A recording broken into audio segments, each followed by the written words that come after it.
રોજ ઉતારું રે અવસલ્યાના કોવર તમારી આરતી રોજ ઉતારું રે અવસલ્યાના કોવર તમારી આરતી રોજ ઉતારું રે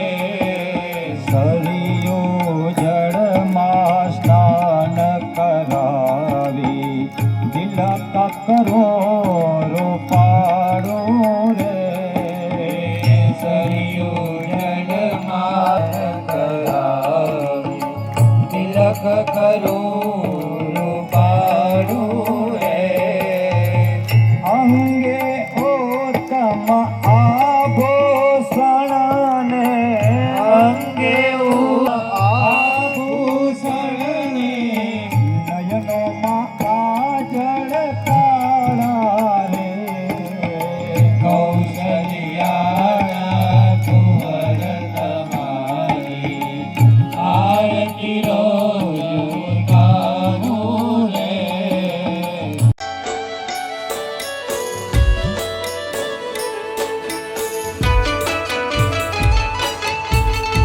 ભગવાન કૃષ્ણ કનૈયો કાળિયો ઠાકર દ્વારકાની ધીંગી ધરતી ઉપર અગણિત આયરાણીનો જેથી રાસ લીધો હતો ને મારો કાળિયો ઠાકર ઈષ્ટદેવ કૃષ્ણ પરમાત્મા સાક્ષાત એમ કહેવાય કે રાસ રમવા માટે થઈને સાહેબ આવ્યો હોય ને અને કેવો માહોલ તમે રમવા આવો મહારાજ રે મારા દ્વારિકાના નાથ રે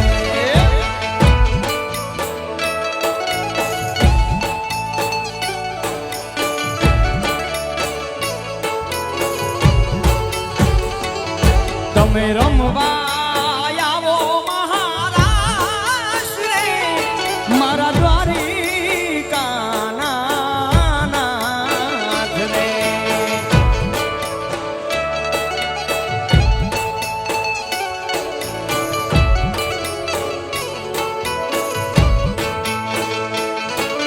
સકળ જગતની સડકું જાતી એક જ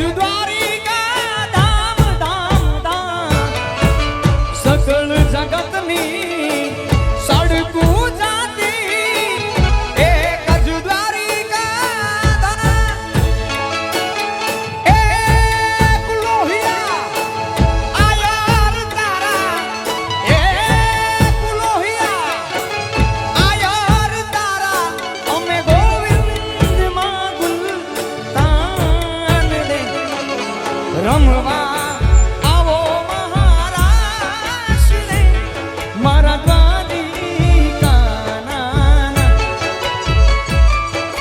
રમવા આવો મહારાજ ને મારા દ્વારિકાના જય દ્વારકાધીશ જય દ્વારકાધીશ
જય દ્વારકાધીશ.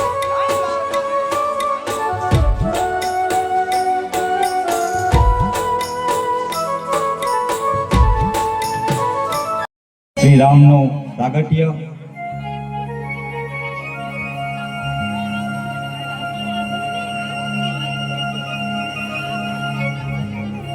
રામ, ભરત, લક્ષ્મણ અને શત્રુઘ્ન ચાર ભાઈઓ, ચારેય ભાઈઓને પાઠશાળામાં અભ્યાસ કરવા મોકલે. અભ્યાસ કરી આવી મૈથિલી નગરીના રાજા જનક રાજા, એની ચાર કન્યા સીતાજી સહિત એ ચારે ચાર બહેનો છે. રામ, લક્ષ્મણ, ભરત અને શત્રુઘ્ન હારે વિવાહ થાય. ચારેય ભાઈઓને બબે પુત્ર.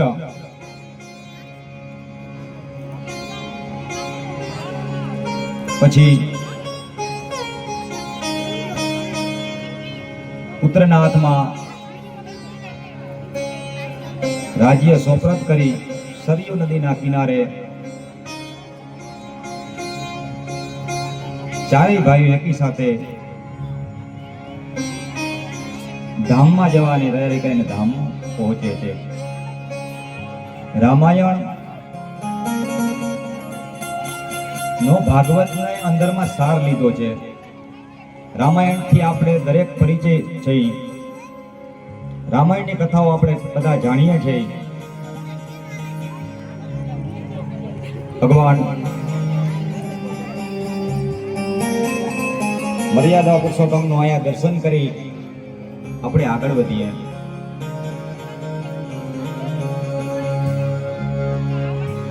સુખદેવજી મહારાજ કહે છે,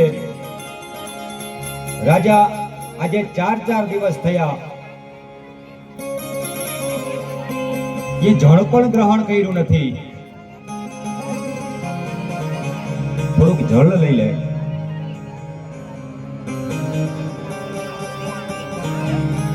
રાજા પરીક્ષિત કહે છે, પ્રભુ હે મહારાજ, સૂર્યવંશની તમે મને એક કથા સંભળાવી. એમાં પ્રતાપી રાજાઓ થયા છે. હવે તમે મને ચંદ્રવંશની કથા સંભળાવો.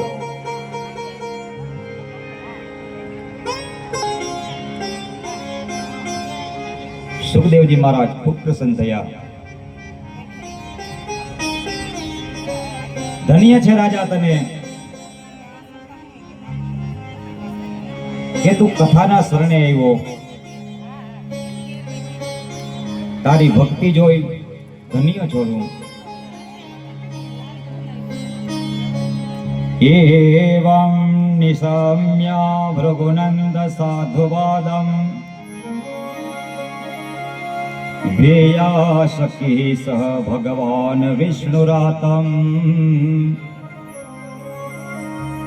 પ્રત્યર્ચ્ય કૃષ્ણચરિતમ કલિકલ્પસ્તનમ વ્યાહર્તુ મારભત ભાગવત પ્રધાન.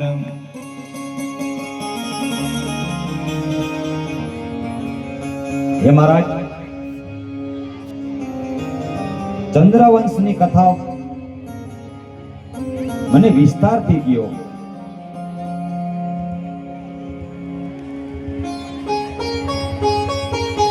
એમાં ભગવાન કૃષ્ણનું સંપૂર્ણ કથા કહો. દિગ્વિજય થવા માટે નીકળ્યો ત્યારે એક એક રાજા પાસે ભગવાનના વર્ણનો, ભગવાનની લીલાઓ સાંભળી. જે ભગવાને મારી માતાના ગર્ભમાં આવીને મારું રક્ષણ કર્યું, એ કૃષ્ણની કથા મને પૂર્ણ સંભળાવો. આવું વચન સાંભળી સુખદેવજી મહારાજ પ્રસન્ન થાય છે.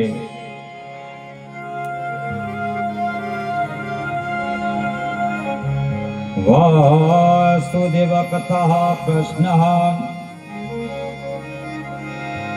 પુરુષાં સ્ત્રીન પુનાતિ વક્તારં પૃચ્છકં સ્વસ્ત્રં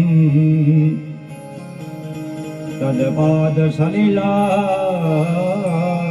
યથા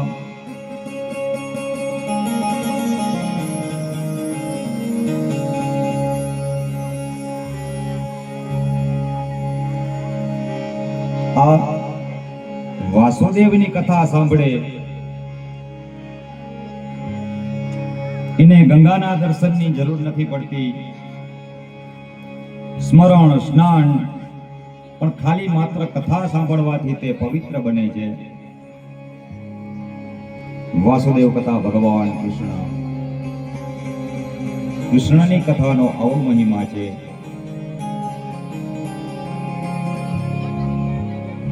આપણે આગળની કથાઓમાં પણ જોયું, આત્મદેવ ભગવાનના 10મા સ્કંદનો પાઠ કરી અને ભગવાનનું ધામ પ્રાપ્ત કર્યું. આ 10મા સ્કંદમાં ભગવાનની કથા છે. ભગવાનના પ્રાગટ્યથી ભગવાન સ્વધામ જાય ત્યાં સુધીની કથા છે.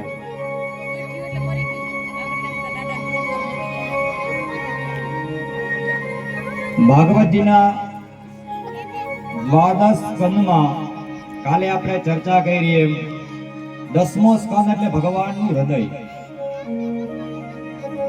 12 સ્કંદ છે, એમાં સૌથી વિશાળ હોય તો એક અંશ 10મો સ્કંદ છે. આ સ્કંદમાં 90 અધ્યાયો છે. ભગવાનનું આખું ચરિત્ર આમાં છે.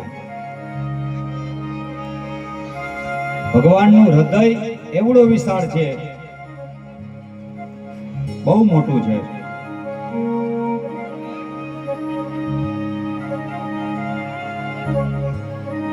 તો ભગવાનના ચરિત્રનું રાજા પરીક્ષિત કહે છે, ભગવાનનું આખું ચરિત્ર મને પૂર્ણ સમજાવો, ભગવાનની કથા મને પૂર્ણ સમજાવો.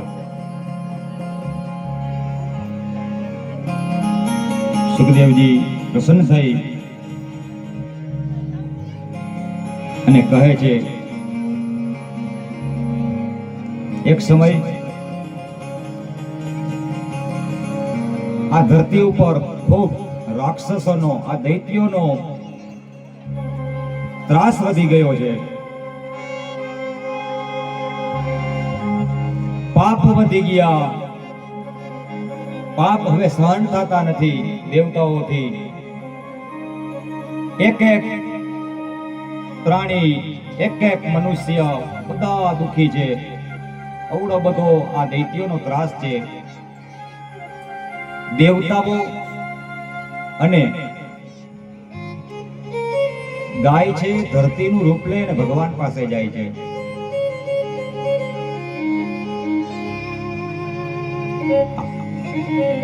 ધરતી ગાયનું જ રૂપ લે. એનું કારણ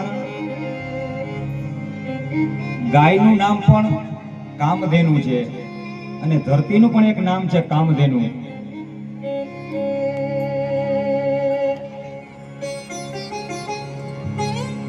ધરતી અને દેવતાઓ ભગવાન પાસે જાય. સૌ પ્રથમ બ્રહ્માજી પાસે ગયા. પ્રભુ, આપણે તો સર્જન કર્યું, આ તમારું સર્જન છે. ધરતી ઉપર ખૂબ પાપ વધી ગયા, દૈત્યોનો ત્રાસ છે. બકાસુર જેવા અસુરો જીવવા નથી દેતા. બ્રહ્માજી કહે છે કે હું સર્જન કરી શકું, નિયમ બનાવી, નિયમનું પાલન કેમ કરવું એ મારા હાથમાં નથી.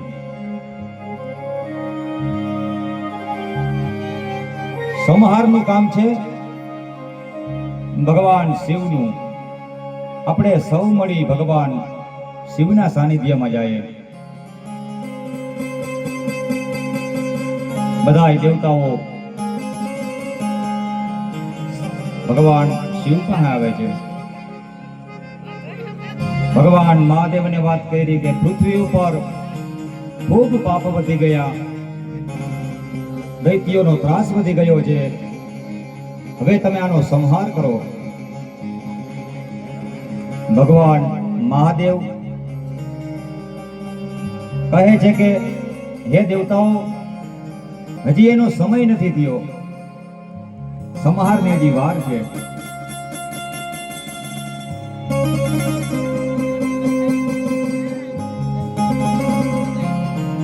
દેવતાઓ મૂંઝાણા, બધાય ભગવાન નારાયણ પાસે જાય છે, ભગવાન નારાયણની પ્રાર્થના કરે છે. મંગલમ ભગવાન વિષ્ણુ મંગલમ ગરુડધ્વજ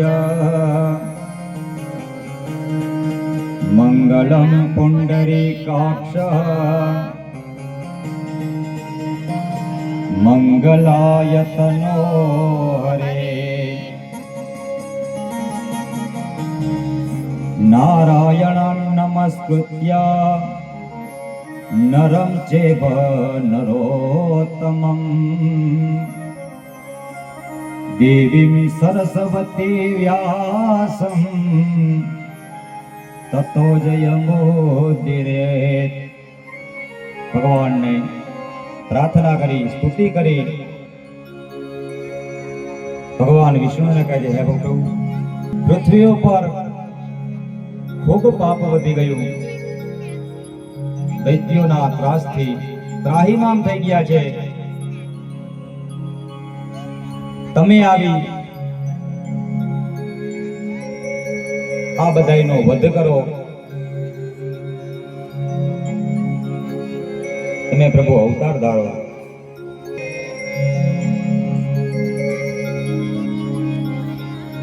પ્રભુએ કીધું, તમે બધા શાંત થાઓ,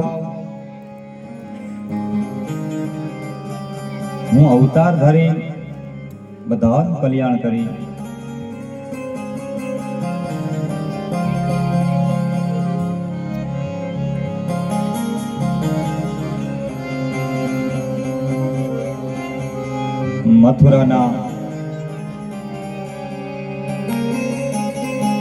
મથુરા નગરમાં દેવકની પુત્રી દેવકી એના લગ્ન વસુદેવાજી હારે કરે છે. વૈદિક પરંપરા મુજબ લગ્ન કરી અને વિદાય કરે છે. વિદાય કરવા માટે રથ તૈયાર થયો.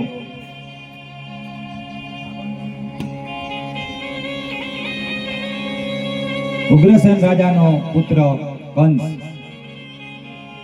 હવે દેવકી અને કંસ એ સગા ભાઈ બહેન નતા, પિતરાય ભાઈ બહેન હતા. પણ કંસને મનમાં કે હું સારો દેખાવ, આવો ભાવ રથને તૈયાર કર્યો. રથનો સારથી કંસ બને છે. હું બેનને બનેવીની વિદાય હું કરી આવું.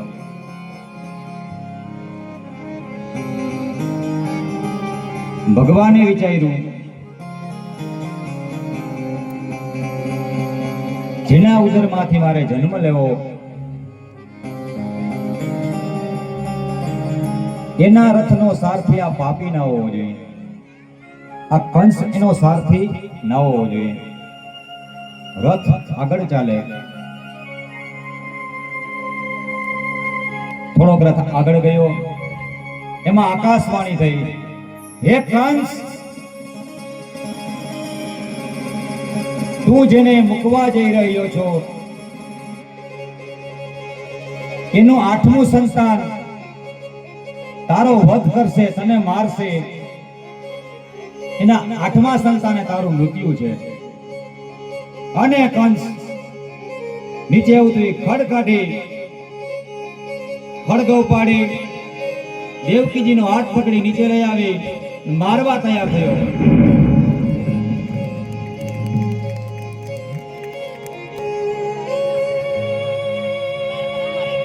વસુદેવે કંસના હાથ પકડી લીધા વસુદેવ દેવકીના પતિ હતા. પતિ કોને કહેવાય? જે પોતાની સ્ત્રીનું રક્ષણ કરે. રક્ષણ કરવા ના થઈ અને આ પતિનું નામ થયું. બીજું નામ છે પતિનું ભરથા. ભરણ પોષણ કરે એ ભરથા. પતિના આ બે નામ છે. આ વસુદેવ આને લઈ જાઓ. હજી તો મારું 8મા સંતાનથી મૃત્યુ છે. આ મને નથી મારવાનો. વસુદેવ પણ ખૂબ ખુશ થયા. સંતાનને દીકરાને પાછો લઈને આવે છે. દેવકીજીના ખોળામાં આપે.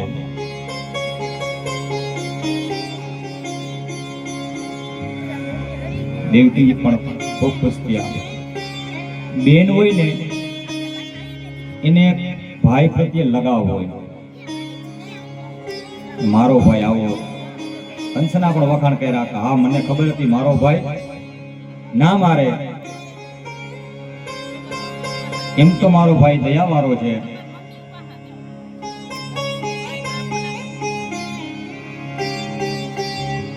પણ નારદજીને એમ થયું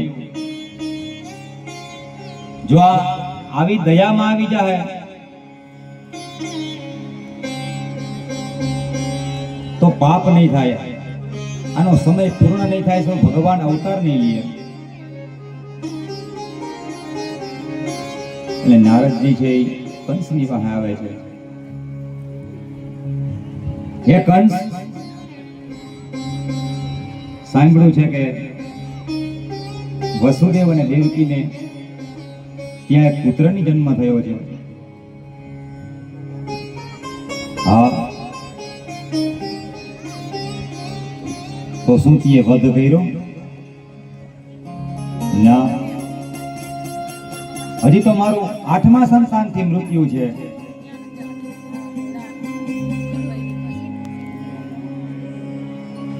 આકાશવાણી યાદ છે? વસુદેવ અને દેવકીનું કયું સંતાન તારો વધ કરશે? તો હવે તારે વિચારવાનું તારે શું કરવું. એ તું તો એક મારો મિત્ર છે એટલે મેં તને ચેતવ્યો છે. નારદજી એનું કામ કરી નીકળી ગયા.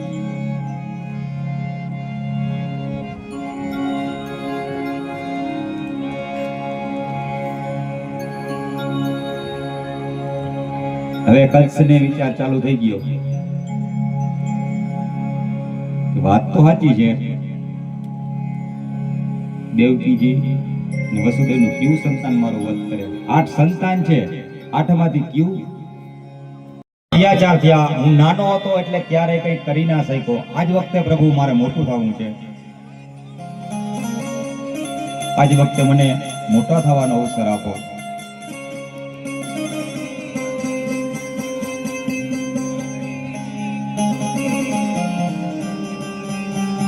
પ્રભુએ યોગ માયાનો આશ્રય લીધો.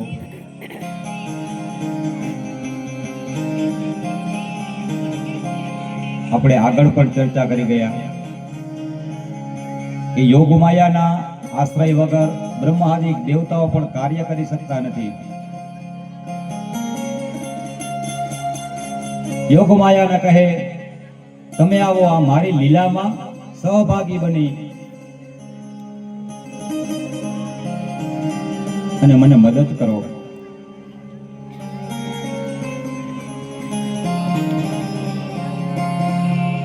ચોવીસ કેરેટ સોનું હોય, સોનામાંથી દાગીના બનાવવા હોય તો એમાં મેરવણ ઉમેરવું પડે. સોનામાંથી દાગીના ના બને, મેરવણ મિશ્રિત થાય પછી જ દાગીનો બને. તો ભગવાન તો 24 કેરેટ સોનું છે, એને માયાની જરૂર પડે. યોગ માયા, માયા વગર લીલા થઈ શકે નહીં.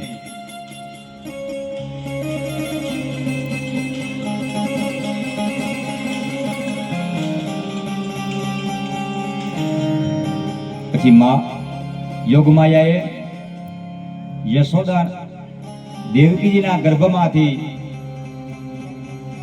એ બીજ લઈ ગોકુળની અંદરમાં વસુદેવના બીજા પત્ની રહે છે, જેનું નામ છે રોહિણી.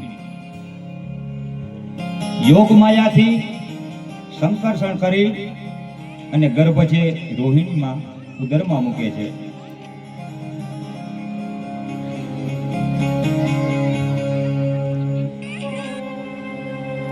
પછી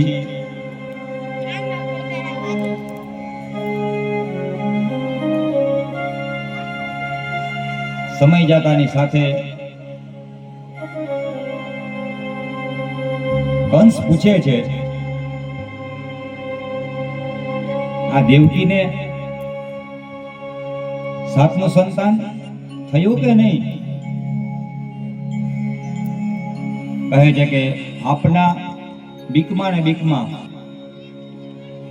સંતાન સુકાઈ ગયો છે, સંતાનનો કોઈ જન્મ થયો નથી.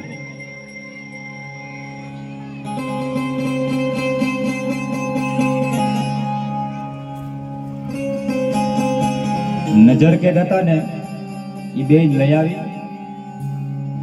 કંસે હવે નક્કી કરી લીધું કે હવે આ દેવકીજીનો 8મો ગર્ભ છે.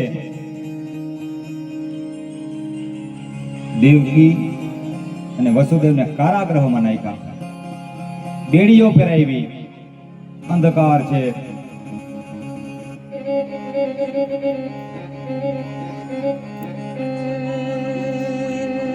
અસહ્ય પીડા ભોગવે છે, અંધારામાં રહેવું, પગમાં બેડીઓ.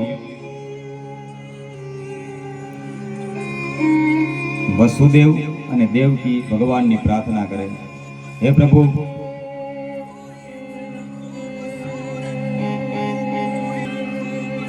તમે કૃપા કરો. ભગવાનની સ્તુતિ કરી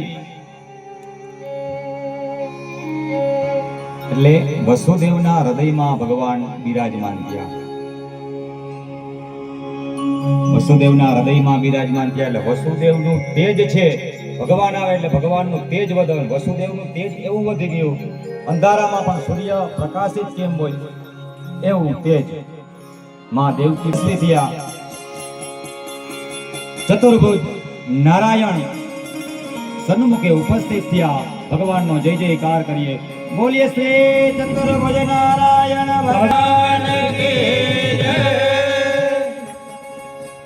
ભગવાનને બે માણસે હાથ જોડી નમસ્કાર કરી પ્રણામ કર્યા.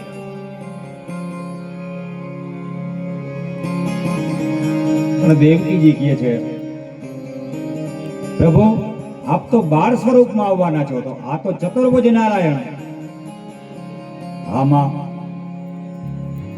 પણ હું તમને સૂચન કરવા માટે આવ્યો છું.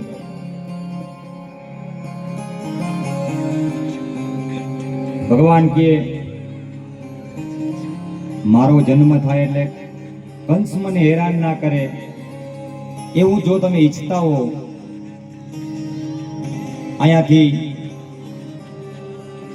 તમારા મિત્ર એવા ગોકુળ ગામમાં નંદબાવાના ઘરે મને મૂકી જાજો ને ત્યાં એક કન્યા છે, કન્યાને લઈને તમે લઈ આવજો.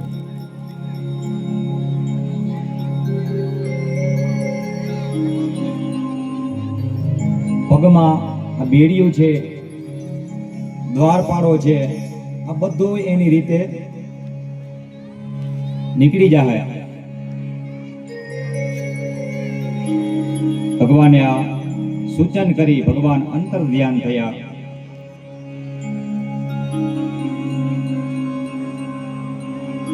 પછી ધીમે ધીમે સમય જાતાની સાથે ભગવાન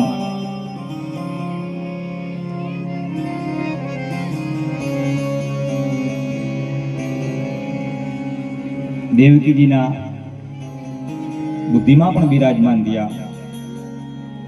ભગવાન છે એનું પ્રાગટ્ય હોય, ભગવાનના જન્મ ના હોય ભગવાન સીધા પ્રગટ થાય છે. જન્મ કોનો થાય?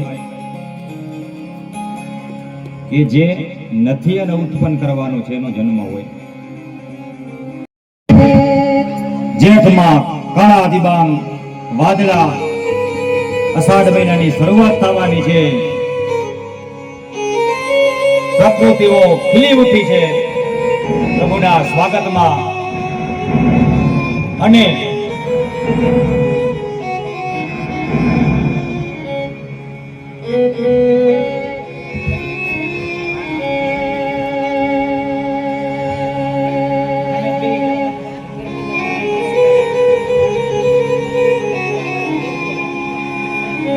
કારણ ભગવાન આવવાના હોય ને તો પ્રકૃતિ પણ ખુશ હોય. વાતાવરણ જાય, પ્રકૃતિ ખીલી ઉઠે ભગવાનના સ્વાગતમાં. સૌ કોઈ રેડી હોય, સૌ કોઈ સ્વાગતમાં તૈયાર હોય. અને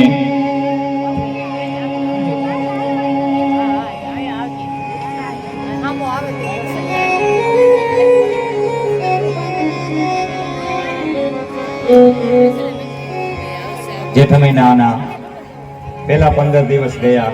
ધીમે ધીમે ધીમે ધીમે અમાસ આવી. હવે અમાસ પણ ધીમે ધીમે જઈ રહી છે.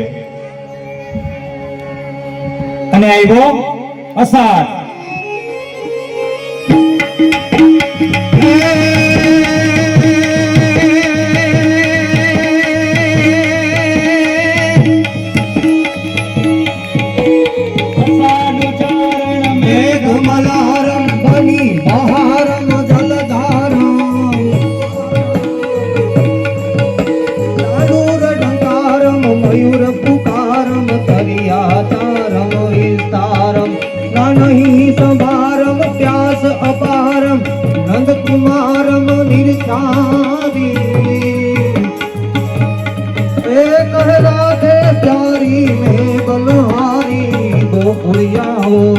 गिरधारी गिर गोकुड़िया गो गिरधारी.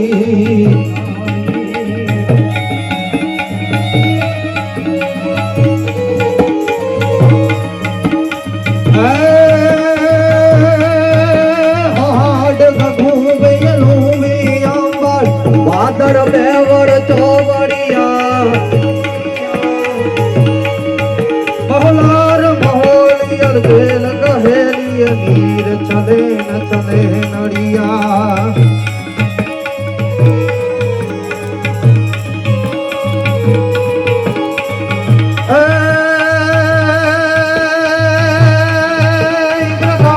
अगाज करे घर ऊपर अब नया सर उभरिया.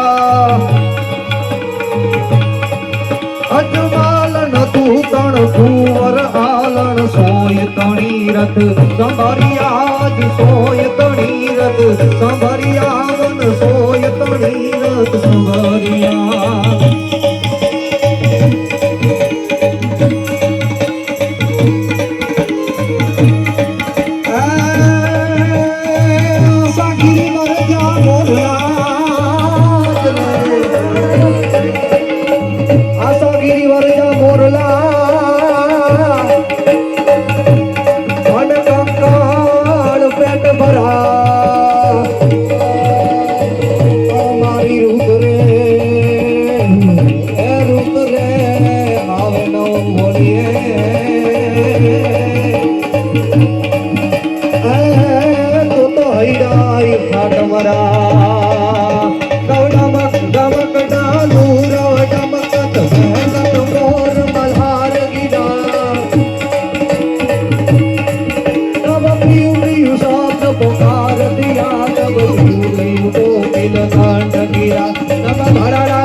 मोर गजे ચોવડા વાદળ વરસાદ ઝરમર ઝરમર ચાલુ થયો, નદીઓ નીરો ખલી ઉઠ્યા, પ્રકૃતિ ખીલી ઉઠી ભગવાનના સ્વાગતમાં. શ્રાવણ મહિનાની શરૂઆત થઈ, હરોળે હરોળે વરસાદ ચાલુ છે. શ્રાવણ સુધી એકમ, બીજ, ત્રીજ, ચોથ, પાંચમ, છઠ, સાતમ, આઠમ, નોમ, દસમ, અગિયારસ, બારસ, તેરસ અને એવી 14 અને પૂનમ. કૃષ્ણ પક્ષ ની શરૂઆત થઈ. એકમ, બીજ, ત્રીજ, ચોથ, પાંચમ, છઠ, સાતમ અને આઠમ નું સવાર થયું. આઠમ નું સવાર પસાર થઈ, રાતનો સમય થયો. રાતના 12 વાગે ભગવાન એક નાના નવજાત શિશુનું રૂપ લઈ દેવકીજીના પડખામાં પ્રાદુર્ભાવ થયો. ભગવાનનો જય જયકાર કરીએ. બોલીએ શ્રી બાલકૃષ્ણ લાલ કી જય. ભગવાન બાળક બનીને દેવકીજીના પડખામાં સૂતા છે. ભગવાનનો નયનો હોઠ ખૂબ સુંદર છે. અધરમ મધરમ નયનમ સુંદરમ. ભગવાનનું સર્વસ્વ સુંદર છે.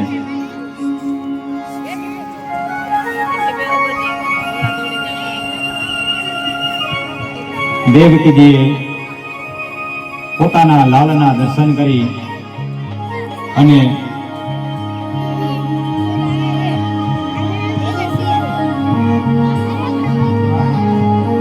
વસુદેવને ભગવાનના સૂચન મુજબ ખબર હતી. ટોપલો લઈ આવી તૈયાર કરી અને વસુદેવ ની માથે ભગવાન બિરાજમાન થયા. બિરાજમાન થયા એટલે બેડીઓ, દ્વારપાળો, જારીઓ આ બધી તૂટી ભગવાનને રસ્તો આપે છે. દેવકીજી કહે, હે નાથ, તું હવે ચિંતા ના કર, જગતનો નાથ મારા ઉપર છે. તારો વેરી જન્મી ગયો છે.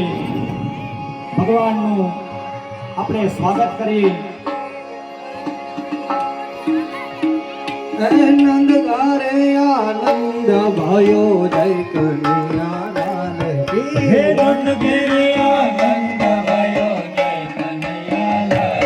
હે નંદ ગારે આનંદ ભયો જય કનૈયા લાલ કી. ઘેરે આનંદ ભયો જય કનૈયા લાલ કી.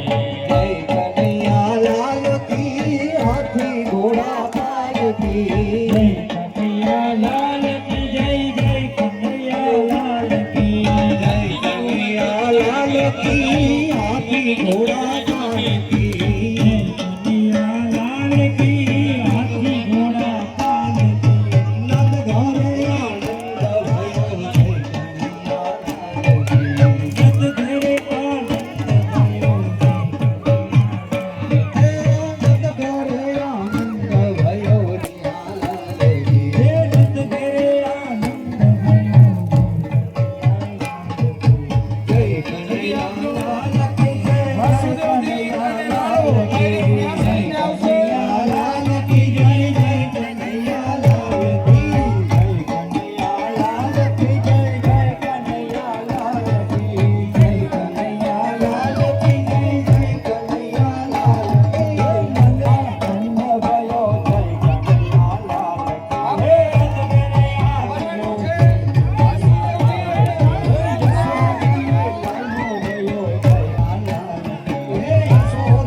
હાલો